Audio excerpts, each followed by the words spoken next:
सातत्याने माझ्याबरोबर असो, सरकारबरोबर असो, मुख्यमंत्री कार्यालय, उपमुख्यमंत्री कार्यालय, केंद्र सरकार सातत्याने संपर्कात ठेवणारे तुम्ही आमदार त्यांच्याकडे निवेदन दिलं ते आपले प्रश्न सुटत आहेत. इकडे तिकडे नागपूर उगाच फोटो माझ्या कार्यालयामध्ये येऊन काढायचे, मग इकडे गैरसमज करायचे, असे काही लोकांचे जे उद्योग आहेत ना ते बंद झाले पाहिजे. मी आवडून घेते.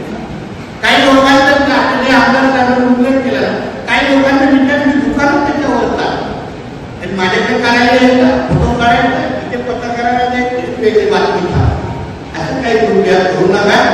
आमच्या मधला जो फेविकॉलचा जोड आहे ना, कितीही जोर लावला तो काही तुटणार नाही. कितीही दुखाचा आपला वेळ लागू नका. एवढं काही लोकांना मुद्दा सांगतो, मला वाटतं व्यासपीठावरून बोललो असलं तरी समजदार इशारा काफी आहे आणि असे समजदार लोक आपल्या मालवणमध्ये आहेत. आणि म्हणून उगाच त्रास देऊ नका. सक्षम लोकप्रतिनिधी आपल्याला मिळालेला आहे, त्यांच्या माध्यमातून आला तर काम निश्चित पद्धतीने होईल हा विश्वास आपल्या लोकांना